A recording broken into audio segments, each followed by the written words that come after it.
To get started, first install the Hasura CLI from Hasura, as well as make sure that you have Docker installed and that Docker is running. Once Hasura is installed, we can run the Hasura CLI to init a project. I'll say Hasura init, and we'll specify an admin secret. Say my admin secret key. Specify the directory that we'll install into, and that'll just be Hasura. And now we have the boilerplate for a Hasura project set up. Additionally, we'll want to pull the Docker Compose down from the provided manifests from Hasura. And you can see here that it sets up a database, and then it sets up a GraphQL engine from Hasura and exposes on port 8080. And then we specify our admin secret key here, which is the same one that we initialized our project with.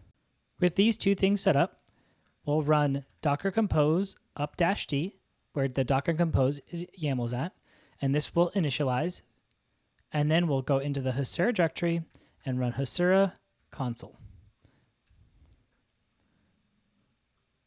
This will open up a Hasura console in the browser, and we can start making edits to our tasks.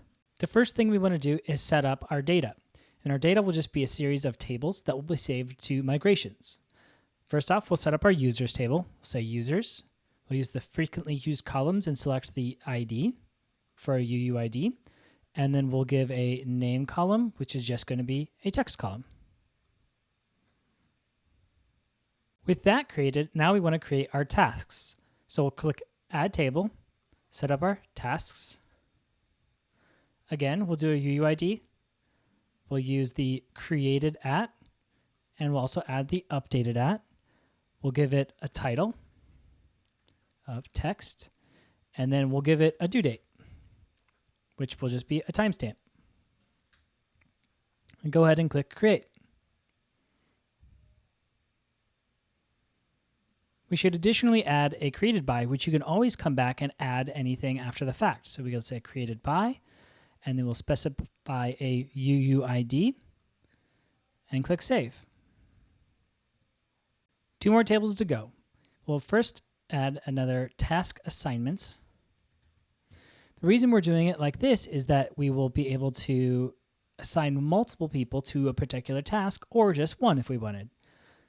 We'll select big int because we don't really care that there's a crazy big unique identifier that we're going to display to people. We'll put task ID here, which is a UUID, and then we'll put a user ID, which is a UUID. Finally, we'll add a tasks read table, which will keep track of whether or not a person has read a particular task. So we'll do this with a task ID as a UUID, the user ID, the UUID, and then we'll also just do a created at, so we know when the person read the task. With all this created, we can now start adding our relationships to the data. So first off, we'll set up our tasks, and we'll set up foreign keys. There's two options, but we'll go with foreign keys because then Hasura will automatically know what is assigned and associated with what. So we'll say the users is the user ID, or the created by, to an ID, and we'll go ahead and save that. Next up, we'll assign the tasks read, foreign keys for that, and we'll say the task table is related to the task ID, and save that. And then we'll add another foreign key to the users table.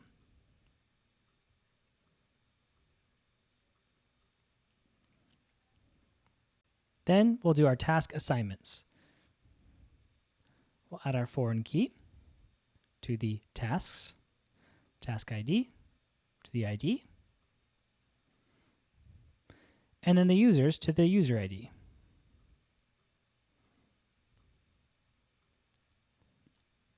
With all this set up, once we go back to our data tab, Hasura will see that there's all these foreign key relationships, and we can now track them specifically. Or you can click Track All to track all of them.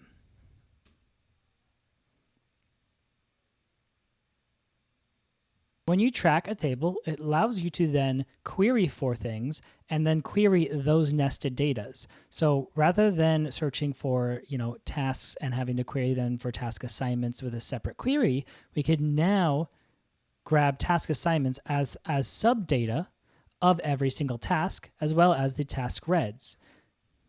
Now we finally need to set up the permissions. The permissions will allow a user to make actions based upon their role. First, we'll go to our permissions for our users, and we'll first add another role called user. The user will be able to select with a custom check where the ID of this particular user is equal to the Hasura user ID. This is the ID that is exposed inside of a token.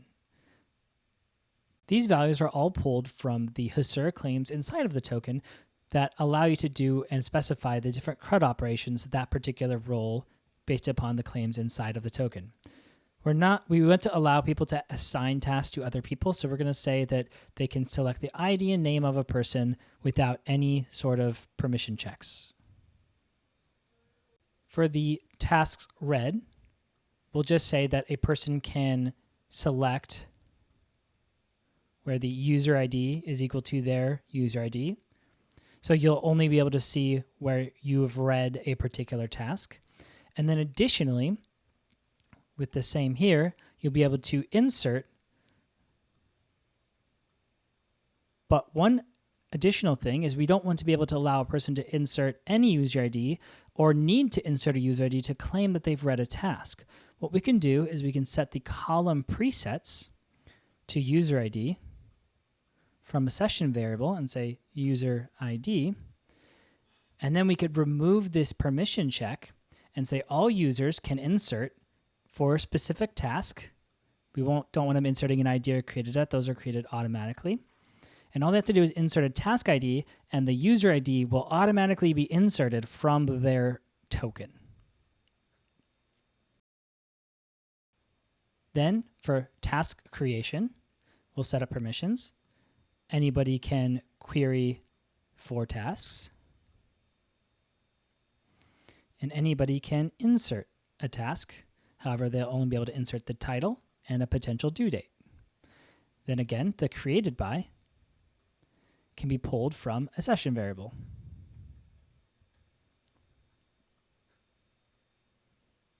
And finally, the assignments. For our assignments, we can say that you can insert with a custom check or without any custom checks, and you can insert for task ID or anybody's user ID. And then additionally, you can select all assignments, but potentially you only want it to select for yourself. So you would then say the user ID is equal to the Hasura user ID. So only people would be able to see ones that are claimed for themselves. If you wanted to see things claimed for other people or anything, you would then just remove this particular insert check, or select check, I should say.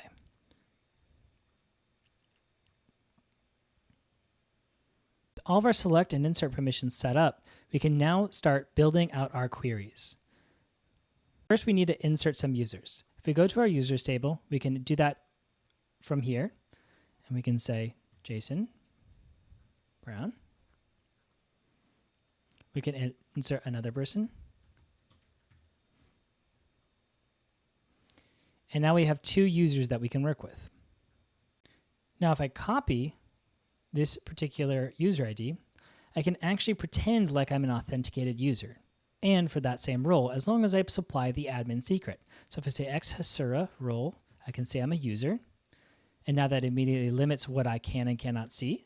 And then if I say Hasura user ID, when I do any actions, I'll be operating as this specific user.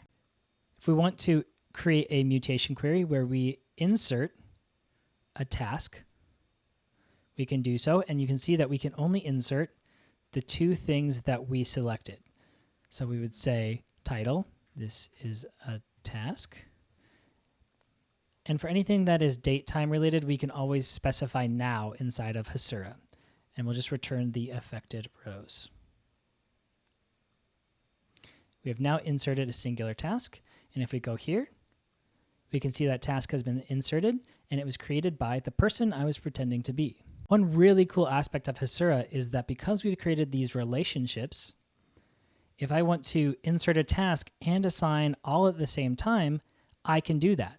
I can say insert a task where the user ID is equal to this other person, and we don't need to worry about the task ID because that will be automatically filled in for us. So now if I create a second task and say this is an assigned task, we've now inserted two values. This is an assigned task.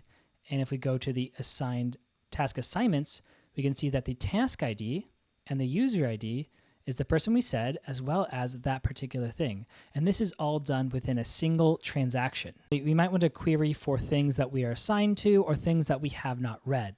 So for example, if you want to query for all the tasks that you are assigned to or not assigned to, we'll grab our Hasura user ID and we'll say, get us all the tasks where not tasks read user ID equals our user ID.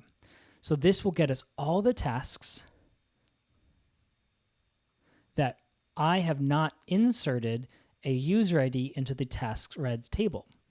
So now if I run my query, it returns the two tasks. However, if I were to then insert a mutation here and say insert tasks read 1 for the task ID here, we'll remove this portion of the query so we don't insert another one. And we run our mutation. Now if we rerun our top query, we only get the one task that we were not inserting as being read. So if we look in our tasks read, we can see that we have read that particular task. The same thing can be done for tasks that you have read. So rather than not, we can say, get me all the tasks that I have read.